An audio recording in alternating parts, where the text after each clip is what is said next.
Welcome to Tim and Terry. I'm Tim, I'm Terry. and we're going to have another edition of our show with our very special guest. Can you tell us a little bit about that, Terry? This guy is absolutely crazy. I know him. I've known him for a long time. I've worked with him for a long time. And his body of work, he's an actor whose body of work spans over film, TV, and theatre. His credits include, Terry, Yes. Aussie dramas, Yes. Secret City, Wentworth, Mm-hmm.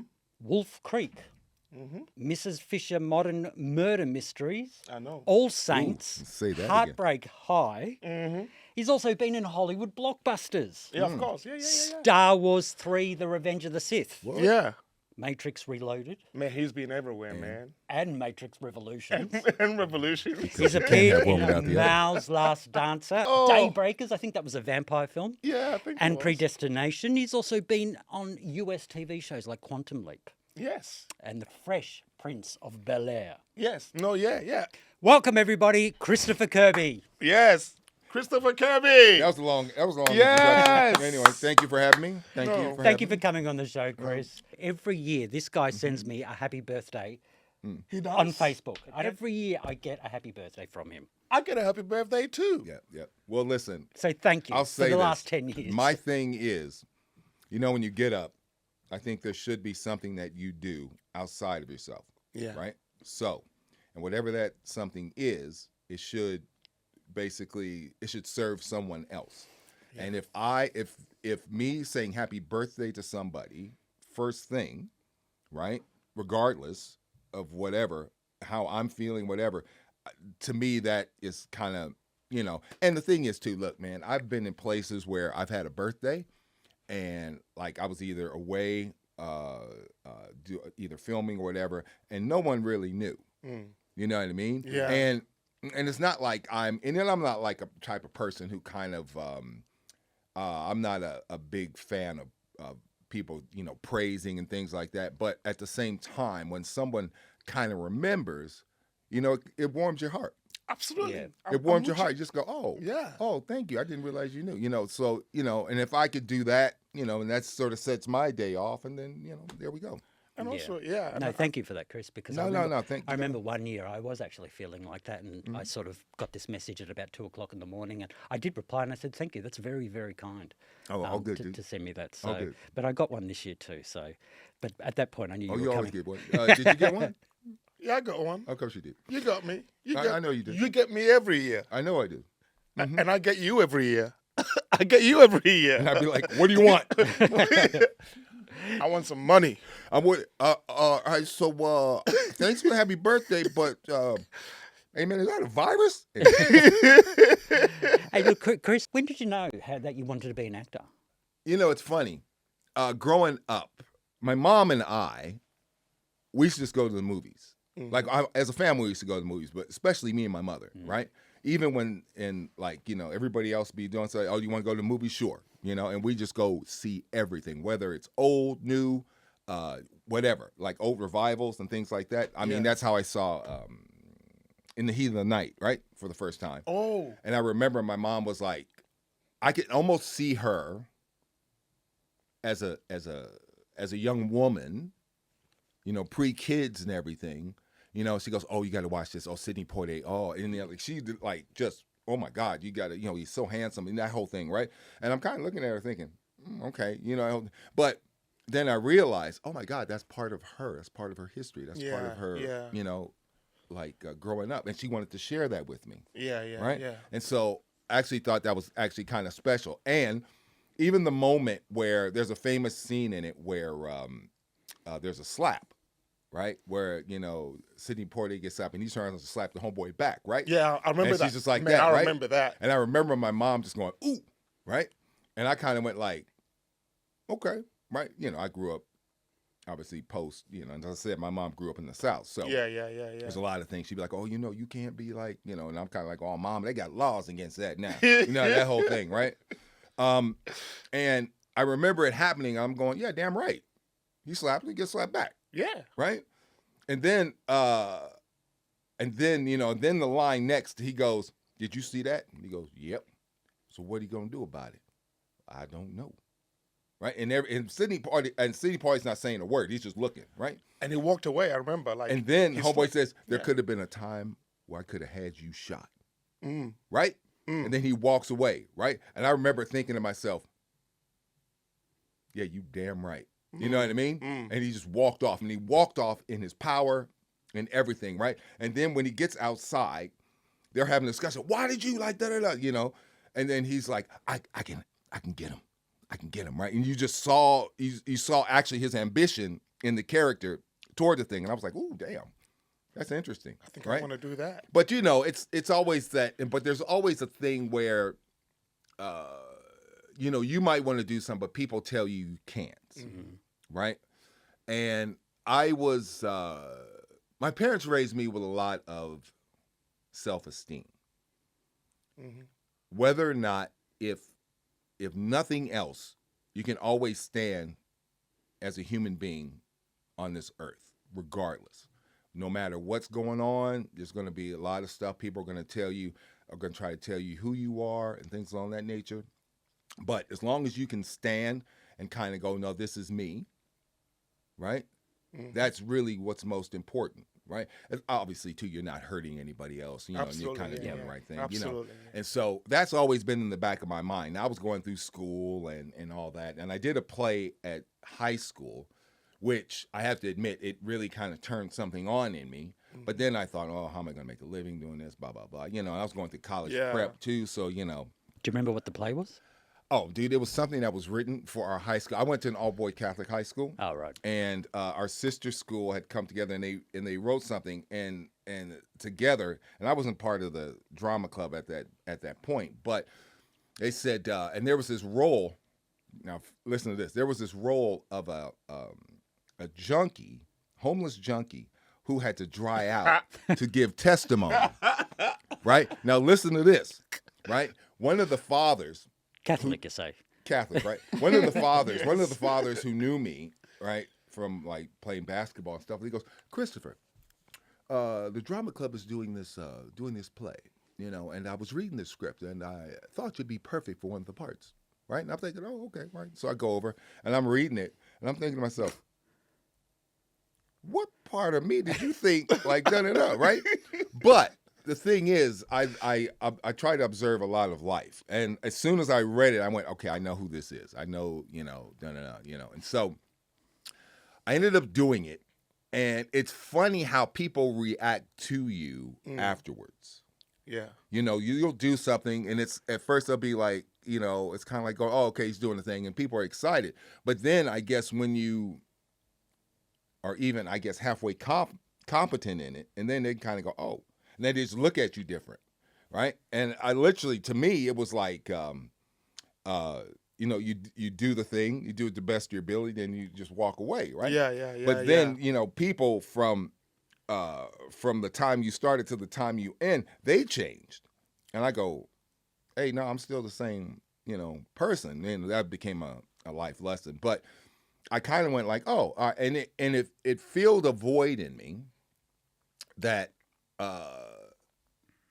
and I guess at the time when it happened, maybe it felt more like a temptation than a calling, because it felt like, wow, man, that felt great, blah, blah, blah. But oddly enough, somebody had approached me about doing the university plays. They were doing the Crucible. Well, I knew the Crucible because I read everything.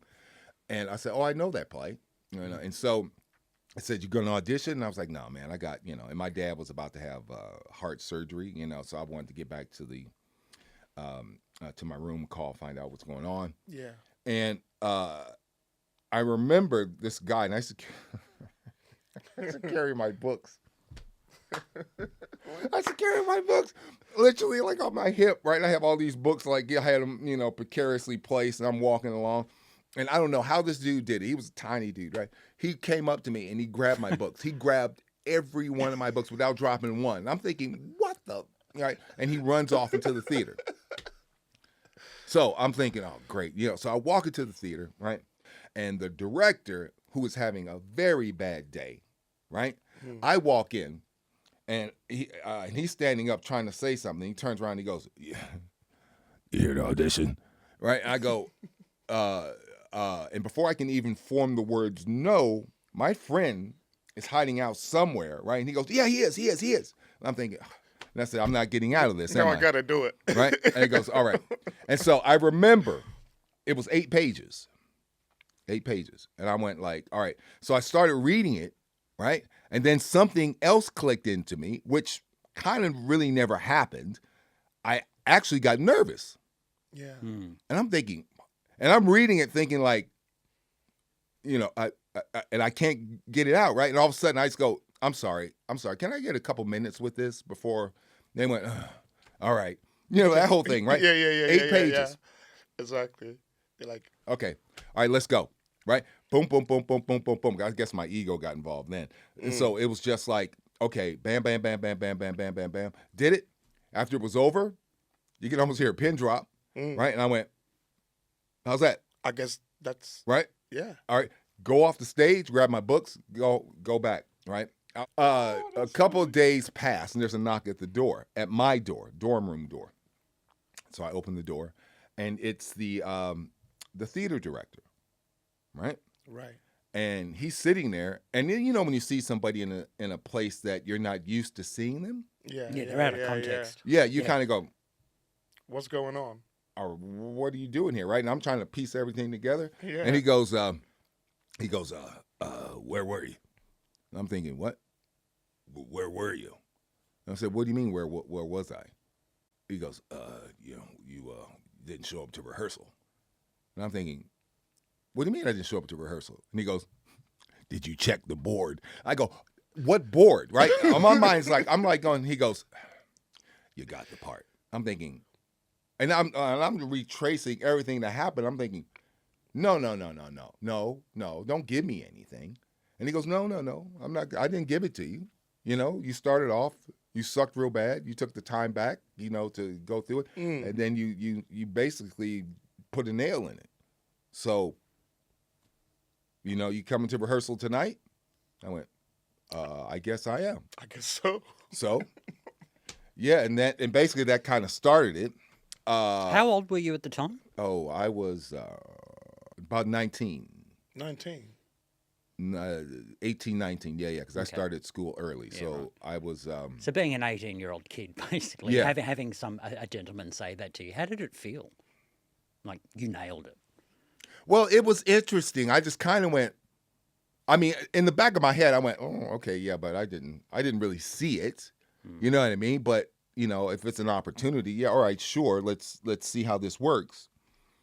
And I remember doing it, and it was interesting. But there was something about it also that made me feel like, ooh, I can actually do this. Yeah. You know what I mean? And then I think after that one, we ended up doing Tartuffe.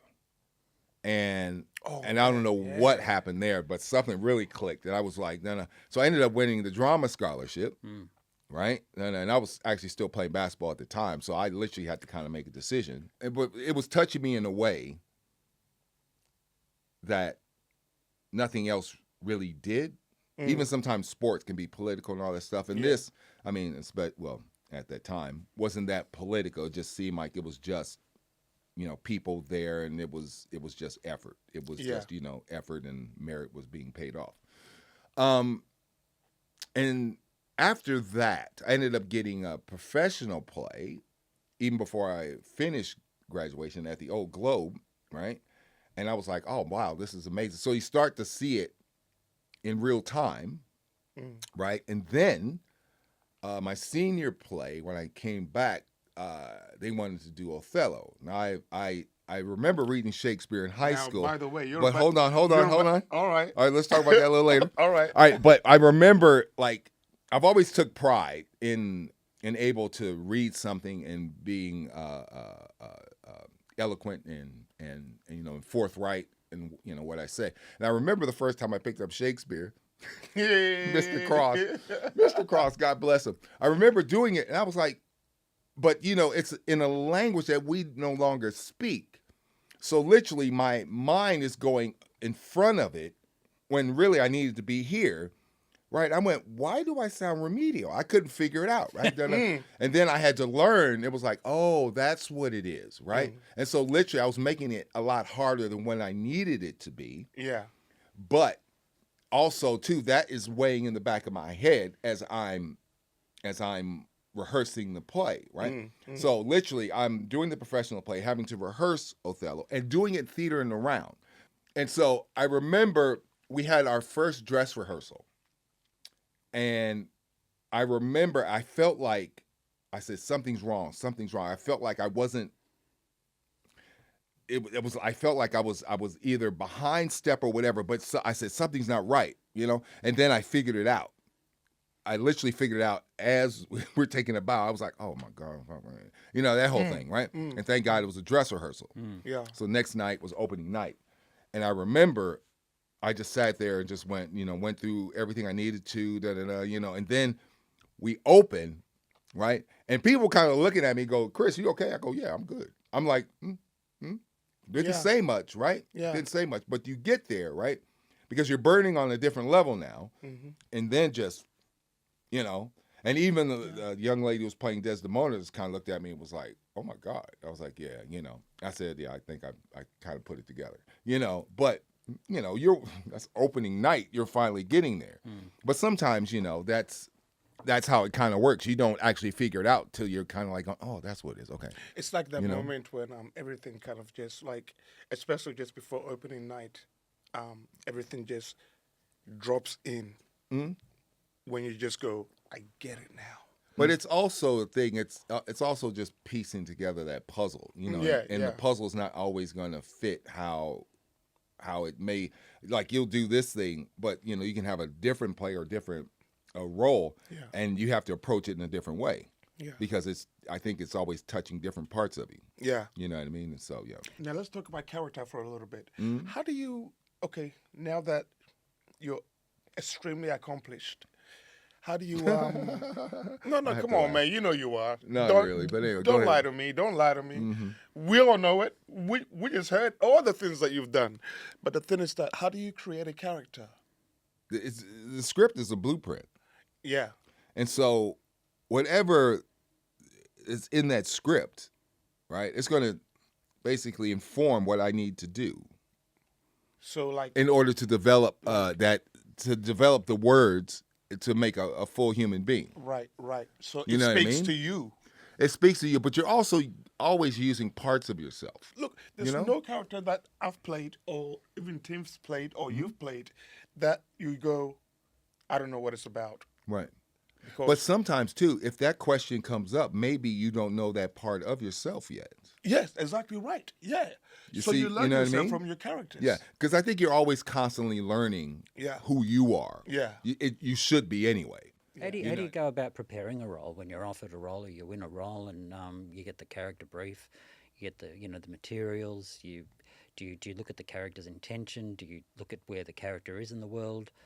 Do you do a background, if it's not provided look, to I you? think, listen, there's going to be, he brings up controversy.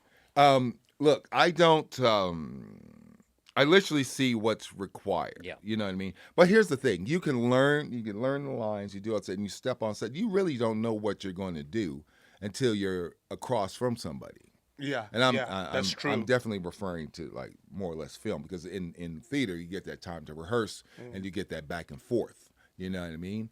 But if you're and usually when you get say something in TV or film, it might be like, oh hey, would you mind doing this? Blah blah blah. Okay, you got it, and then you have like 24 hours. They got to fly you out. You got to do makeup, wardrobe, all this other stuff, and then you got to make a decision on what this is.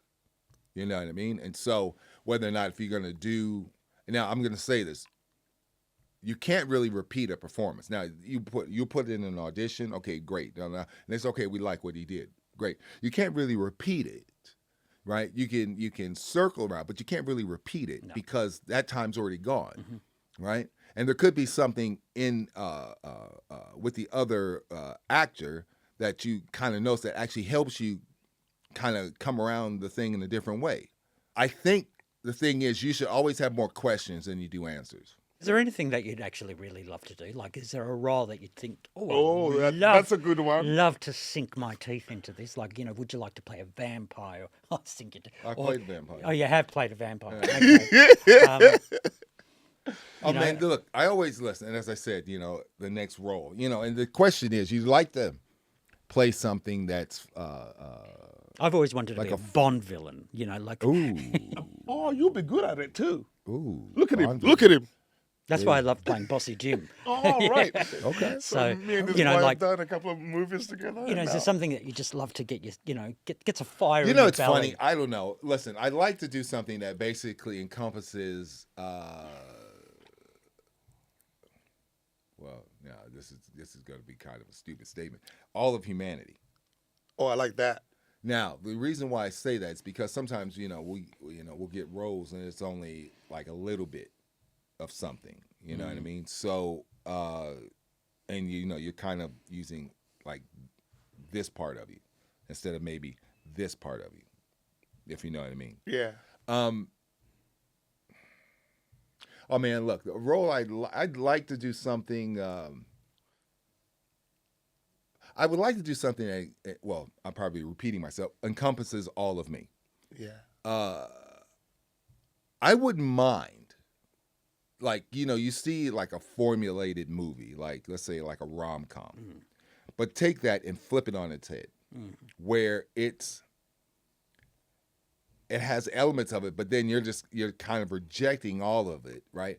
But because of how humanity is,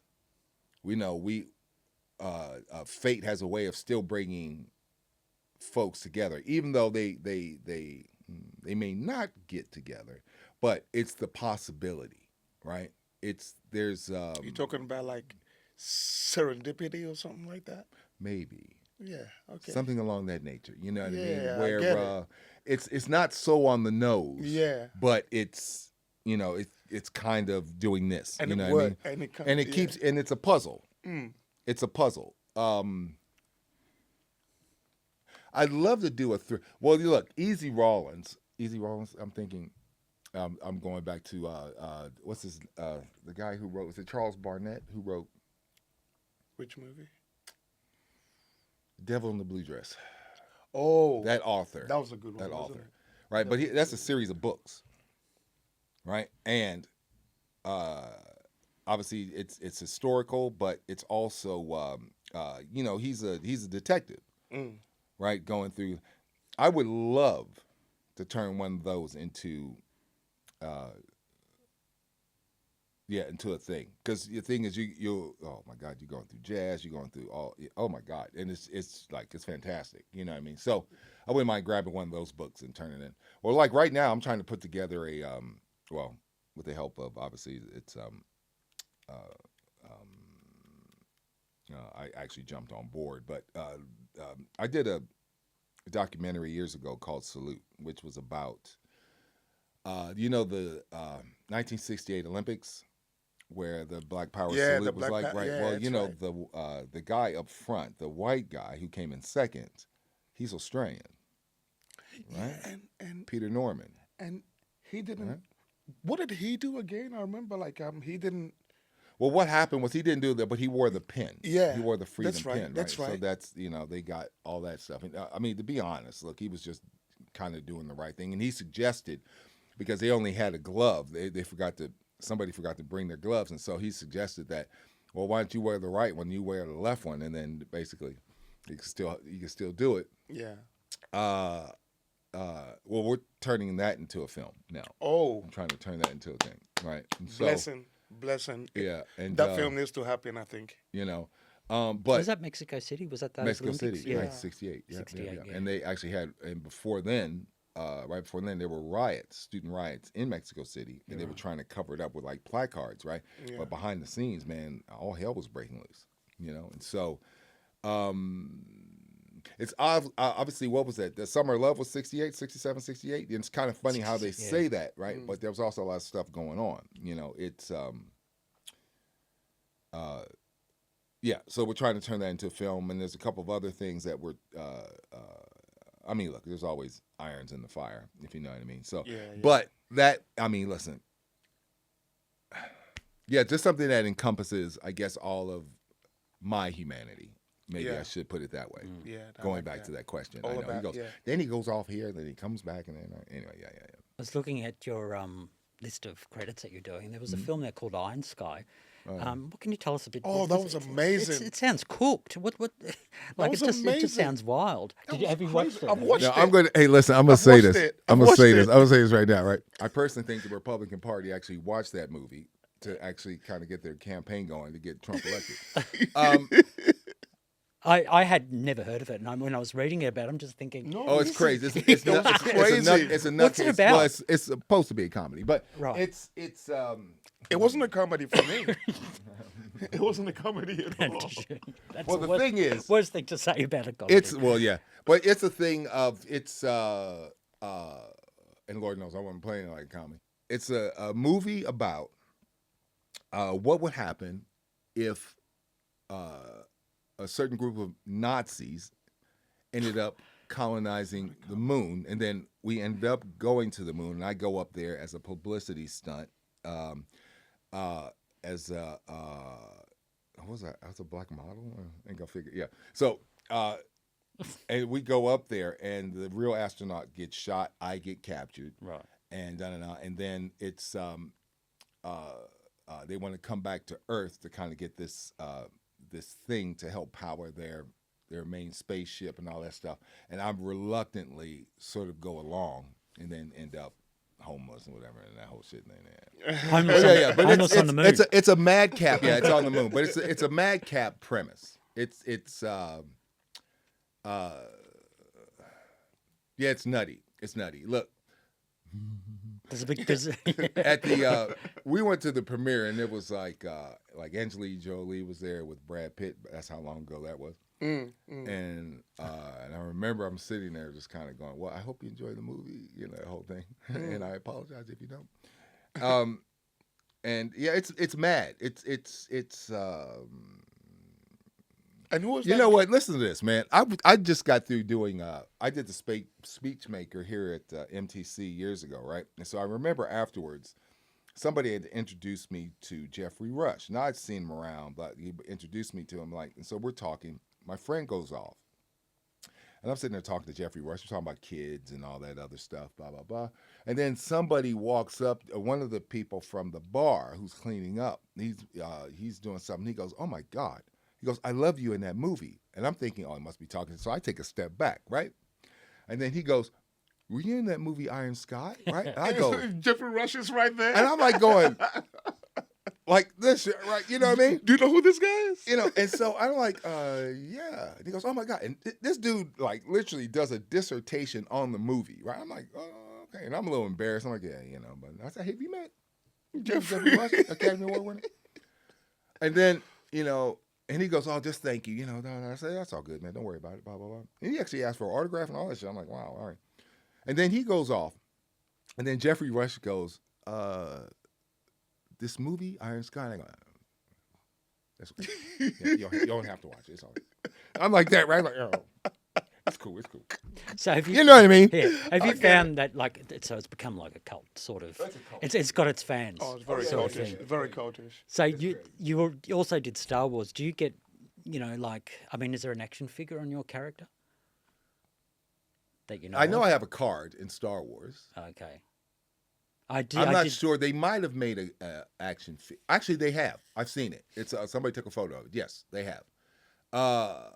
What do they? Yeah, it's wild. Yeah. But here's the thing, though. You do a They movie know like every that. single thing about, like Oh, Wentworth. they'll tell you your history yeah. more, like, because it's all. When you become a cult, that's You know it. what I mean? Yeah. And Yeah. And Wentworth, which is the re-imaging of Prisoner. Yeah, Which what did you play in that? I played somebody's father. Oh, okay.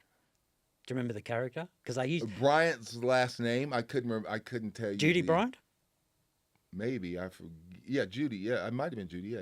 Okay, yeah, because yeah. the original Judy Bryant in Prisoner, she was. Well, then I might be wrong. Yeah, well, this the girl character. Yeah, they took the names from the original series. Okay, and then put it in. And, Maybe. I And didn't Judy know- I Bryant didn't know in the that. first one, in the original one, she was an American lesbian character. Mm. So they've obviously was she American? But this no, Judy she was Bryant? British actually. Oh, British. She was British. Now you know what was funny, because this was done during Lockdown.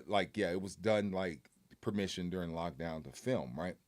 And it's really you didn't realize just how discerning it is when you're in a mask and you're supposed to be open, right? That whole thing. And I remember I'm sitting there thinking, dude, and you see everybody else in masks. You're like, what the? You know what I mean? Yeah, yeah, And I yeah, said, can yeah. I take my mask off? I said, oh yeah, sure. So I took my mask off, and I was like, okay, I all can right, how are we breathe gonna do now. this? You know what I mean? I found it. Were they doing singles and the other actor had to wear a mask when the other actor was? No. We both just- but I'm talking about like crew, and I had to kind of like, that whole thing. So I felt really uncomfortable that day. I just felt like, this is weird. You know what I mean? And I don't know. Obviously, it was the mask thing, but also it was just, Just icky. and also too. Look, I remember the dialogue. It was like, I guess I was sort of kind of disowning my daughter, which was weird.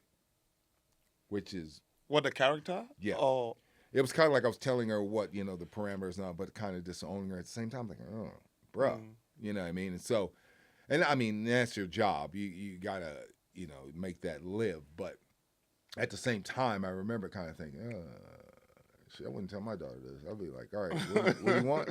You know what I mean? So it's really funny, like with things, because not every role you're gonna get. You may not connect with it, but you still have to make it work. But I think it's important to find something in it that you can, I guess, lash onto to make it come alive. Yeah. What's even, your? But even you saying that, like, I wouldn't say that to my daughter, even in a script thingy. Like, that's still something that is. But here's the thing, though. Sometimes, even with that, maybe you saying it, Yeah. you're saving her life. Exactly. In a way. So That's what I'm saying. you find things to kind of get around it. Exactly. Yeah, that's what I Yeah, sort that's of what mentioned earlier about finding connections. Yeah. Yeah. So if you have a character that you find completely their actions or their behaviour or totally deplorable, Yeah, but hold on. You don't judge your character. yeah, so Don't what never- do you do? Oh, No. no, you can't And do so, that. but what you do is you find something in that. It's not that's a judgment, right? So the question is, it's like, let's say, all right, let's say if I'm playing a serial killer, I was about to say that. right? Let's say, right? Now, the question is, you can kind of go, a lot of people are, let's say when they, I'm just putting this out as imagination, so everybody chill out. All right, let's say if I Well, I go saw around, Wolf if I go around, Everybody chill out. everybody chill out. It's almost like, and then he all of a sudden said, but what do you do when, or do you happen to play a serial killer, right? So you have to find something in yourself in order to do it, and to think that you are taking another life. Why are you doing that? Do you get a sexual thing out of it? Is it a God complex, right? Is it is there something in it that just turns you so there's a click. Yeah. There's got to be a click, right? And how do you do it? Because usually there's a method. Yeah. Some people, and I personally think, I can't imagine a lot of serial killers would use a gun, because I think it's more personal. Yeah. You're more intimate. I know. Listen to me. Yeah, And why no, did no, bring I this get up? it, I think get because it. I was watching Richard Ramirez, the Hillside Strangler thing, Oh, when he right. was talking. He was talking the other day, and I remember sitting down talking to him. You hear him talk, and you're like kind of going, he sounds rational, right? Yeah. But then us as the observer, we're looking at it thinking, oh, this is crazy. Even though he didn't say anything crazy, but we're already got that thing. we got a judgment. We got that judgment thing going Yeah, on, right? that's Which, true. as an actor, you got to take out. You have to take. You gotta find you got to find a way in. Now, let's say this, right? And that's another thing too. When you say, oh, you got to play somebody despicable, or whatever. There's always parts of you. There's parts of you that a lot of people are like, what the, what? You know what I mean? But the question is, you have to find a reason why you do it. Some people it's like, well, and some people might say just because I can. Yeah. All right. Let's find out where that came from. You know what I mean? So every question might lead to a different question, might lead to a different question before you even get an answer. And you may not get an answer. But the thing is, the questions keep you there. You know, those are sparks. You know what I mean? And so, But sometimes, do you think sometimes, like when people ask those questions as an actor, sometimes you walk away going, "Ooh, that was weird," or like, "Oh, now you think differently." Like, well, like, you know, well, that's it's what you're like, thinking about the. well, the thing is, you're always going to find. That's why it's a constant examination. Yeah. And the thing is, you're always going to find little different grooves in the syntax Yeah. that you may not had even thought of, Yeah. even before you got That's there. exactly what I'm talking about. But then you might go, "Ooh, that's different," Oh, and that's that was great. weird. But if you find that, that's fantastic. Exactly. You know, let's examine this a little bit. You know what I Yeah. mean? And you know what? On the outside, people be like, "Yeah," but for you, it's like, boom, boom, boom. Yeah. Yeah. You know, Yeah. and yeah, that's yeah. you know, and that's you can live in that sanctuary for a little bit. Yeah. You know what I mean? Even though you know you're you know you're you know you're probably doing something, you're probably having thoughts that are a little bit Yeah. whatever, right? But in that moment, you know, Yeah. it you know it works. It's real. But then you leave it there. Yeah. Yeah. You go about your day, be a normal human Yeah. being. You got to do your thing. Is there one little thing that that roles call for you to do that you always found a little bit challenging? Like I know some actors find it difficult to laugh on cue, or blush on cue, Or cry on cue. oh, hear me. I got to be honest, I pull don't out. have a problem. Yeah, I don't Shut have up. like all that. But here's the thing, though. Hold on, you got to take that out because you're already putting pressure on Yeah. yourself Mm. in order to do that, Yeah. right? The question is, what's going to bring that around, right? But this is job before you even sort of get there. You know what I mean? And here's the thing. I mean, I did a thing once where I was literally laughing, and then through the laughter, the tears came. Yeah. Right. But that's the thing. It's like we have to kind of stay open. We got to be this open vessel, right? And it's through this openness when all this other's going on, like film and all that stuff. But you gotta land yourself in order to make this happen. And do you think it's about preparation or like It can be preparation, but here's the thing: you prepare, then you gotta let it go. You gotta Because let the thing it is, go. if you're thinking, "Oh, I gotta cry," oh, dude, You're not gonna what I cry. mean? Well, Now, truly. Now, mind you, I did this thing years ago. I did this one show years ago. It was on location, right? And I remember we were filming, and I told the director, and I said, "Hey, listen, when we come in, let me know when you're coming in." And so so because I had to go through sort of a whole lot of emotions to kind of get to this one place, and this is like all it didn't necessarily call for it, but I kind of thought it would be great for the character because it shows a bit of vulnerability and all that stuff. And so I go to this whole thing, and you think I'm like grabbing her, I'm thinking I'm about to murder her and all that stuff. And then she says, then she tells me something, and I hear this thing, and I react to it, and it's in a way that is, it's in a way that it's like when someone hits you with the truth. Mm. Right? I thought you were dead. And I said, I only came back for you. No. That whole thing, right? And the whole time, as a character, kind of been lying. I'm like, oh, we have to go here, but I just have to go. But why? He says, oh, just because, that whole thing. And I'm just like skimming around the truth until she hits me with it. Then I give it to her.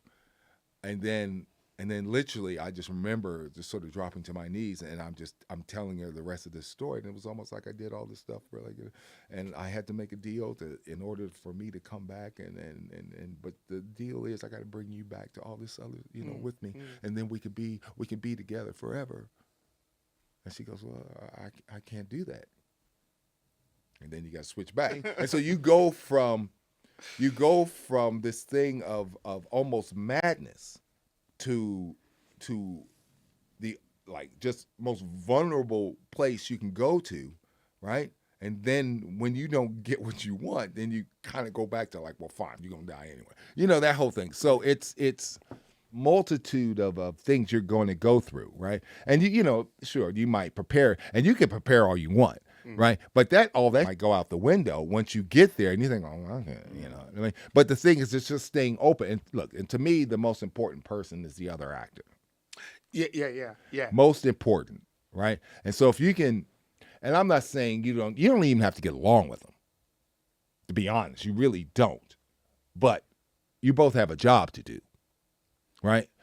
And even if they might negate certain ideas, fine, use that in order to still get what you want. You know what I mean? So it's a constant teetering thing. But as you say, it's like, you know, your imagination is endless if you allow it to be, right? And if you're open enough to it to be, you know what I mean? And so, like, little things like, look, I meditate every day, and I was obviously having to meditate a hell of a lot lately, you know what I mean? But there's always something that I'm thankful for, and you know, look, the heart is the heart's a muscle, right? And you know, we can't feel any emotion without feeling love first. Right. No emotion without love first. And so anything that you might think is despicable, that comes out of some form of love, right? And sometimes we may not want to go there, but I think as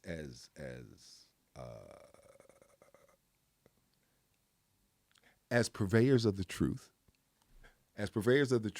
we have to actually have the courage to at least be open to it. Now, you notice I use that purveyors of the truth. I didn't say actor, just, you know what I mean? So, you know, and the thing is, when people see that, now, all right, in that particular job, and I got to tell you a story afterwards about that. And if you're open to it, somebody else could be like, oh, wow, all right, that whole thing. Now, that job, that one I just mentioned, it was for a fantasy show that used to be on years ago, right? And I remember when we did our first it was in the close up. We did our first close up on that thing, and after it was over, I kind of went, okay, right, and I got out of it, and then I had to, you know, reset and then go back to one, and I remember the actress, and I was helping her because we had to climb over rocks, so I was helping her back, you know, and the whole time think, okay, you know, all right, let me stay open to that, and maybe, you know, hone this up. And she goes, oh my God. And I'm like, I'm sorry, what? I'm sorry, you know, I was kind of in a trance. She goes, oh, they never do that. Oh. And she goes, what? The crew, listen. And they were applauding. Look at that. And I was like, oh, okay. I had to be here. I had to be here, right? Mm-hmm. Because I didn't know how many times we had to do it and all that stuff, blah, blah, blah. And I was like, oh, okay. And so I ended up doing it. And then afterwards, the actress said, you're going to get fan mail on this. And I go, oh, yeah, you know. I'm thinking, okay, whatever. And I said, I probably won't read it anyway because, it's nothing against. Kirby. But no. It wasn't so much like that. I don't, as I say, I'm not big on the look at me sort of thing. Yeah. But at the same time, she goes, you know, but you're going to get mail. And she goes, and I'm going to send it to you, right? That whole thing. And we were joking around.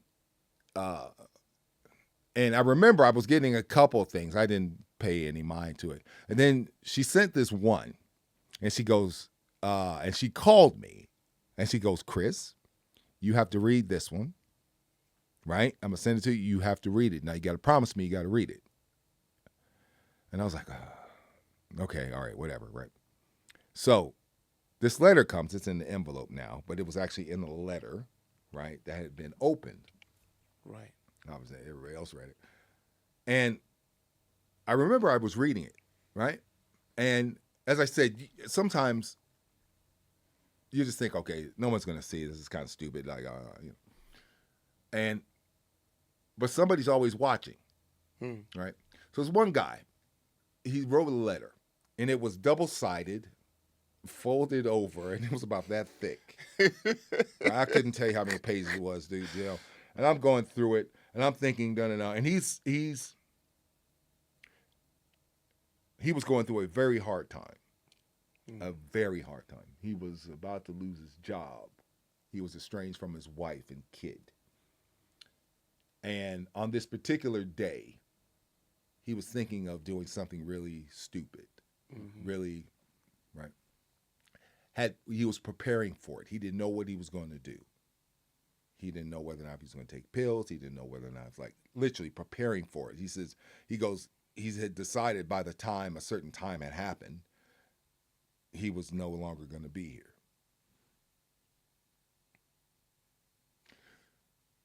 So he's watching the show, right? And he's writing, and he's saying, like, I didn't know what I was going to do. I had the knives here, and I had the pills over there, and I didn't know whether or not, and I didn't necessarily want to bring the gun out, but if I had to, and he's going through this whole thing. And then he said he started watching the show, right? Mm-hmm. And he, and to tell you the truth, it's kind of similar to his circumstance, being estranged from somebody trying to convince him to get together, So obviously he found a connection with it. So he's going through the whole thing, and he said, "Oh, this is stupid. I'm gonna turn this off." And then he just was, "Oh, okay." Then he starts to watch it, and then he literally just goes, "Oh, okay, right." Watches the whole thing, right? And as soon as the show was over, he calls his wife, and he goes, "Look, I know we're having problems and all that, right? But I just need to tell you, I was thinking about doing something stupid. And don't ask me why. I just watched this show, and then I don't know why, but I felt compelled to call you, and I just needed to let you know that that I loved you, and I don't want us to argue anymore. And then hopefully, let's just try to find some way through it, right?" Yeah. So I went like, but he wrote a letter to tell me all that, right? And it's like, So I get to the end of it. And dude, as soon as I put the letter down, the phone rings. It's an actress friend of mine. She goes, "Did you read it?" And I was like, "Yeah, I just read it." And she goes, "Oh my God." I went, "Obviously you read it too." They goes, "Oh yeah, I read it." And she was like, and she goes, "I told you." And I said, "Oh my God." I said, I didn't expect that. I said, I did not expect that, And she goes, "Well, you know what? She goes, "Well, listen, you made a difference in someone's life." And I went, "Okay, all right," And I took it as that, and let it be. But that's the thing too. Sometimes, no matter what it is, and I'm not like trying to sit here, breaking my arm, patting my back, but at the same time, somebody is watching, and so I think what we do. I think you said it all before there, Chris, where you said, you made a difference. As long as we touch one person. But that's all that matters. That's all that matters. Anything reciprocal, because I guess what we do is the gift anyway. Yeah. And then you let them decide where that lands. Yeah. You know what I mean? Yeah. So anyway. Yeah. So Chris, Tim is going to show us something from the show. He always from the show. From the show bag. From the show bag. Yeah. From the show bag. Yeah, so we do this little... So he always brings something. Something different, for a piece of memorabilia. So today I've got... Does anyone know what this is? It's a koala. Yeah, okay. So we're looking at 1984 today. Okay. And in 1984 we had the LA Olympics. LA Olympics. LA Olympics. I don't know if you remember that one. No, I don't. And this was Australia's mascot, and it was called... His name was Willie Bear. I don't know why. Willie Bear. Willie Bear. And there was a little jingle that went, wherever there's a will, there's a way to LA, and this was Will. And you could buy this little koala. Yeah, catch my Willie. Wow. Really? You could. Wow, really? You crazy. And the bear's got little legs. He's got little legs. And he used to be, you could buy him in newsagents, and the proceeds went to athletes so they could actually go to. Stop it! It was he was everywhere. And I've also got from 1984 this little piece of treasure, which is, Show the cameras. I tried to. I think TV Week, baby. TV Week. It is the 1984 edition of TV Week. That and was this is back in the day. This is the day. And the gold Logie. This is the Logie edition. So Bert Newton won the Gold Logie Award that year. It's gold. Nationwide on the ABC, Football on Channel 7, The Love Boat on Channel 9, Oh, Jesus. and Prisoner on Channel 10 Oh, my, at we're going 8:30. way back now. So MASH was on at 7 o'clock, Sail the Century, Sons and Daughters, All right. What James Rain Pin-Up. Okay. Okay, so he won the Logie Award that year for Best New Talent. He was the lead singer of Australian Crawl, a band called... And a homeboy from the A-Team. Oh man. On the other the A-Team. Yeah, there he is. Yeah, Dwight. Yeah, Wow. there you go. Okay. That's mad. Man, yeah. And Dallas. Oh, I remember that. Oh, I can't. Well, Yeah. well, there's been repeats of that. Sammy gives up the booze. Like, that's a... Oh, wow. Sammy Davis. Yeah. Okay. God damn. Yeah, he had to, though, because homeboy used to, he Nah, he was like, going- he he- drink he- like a fish. Yeah, he was gonna kill back himself.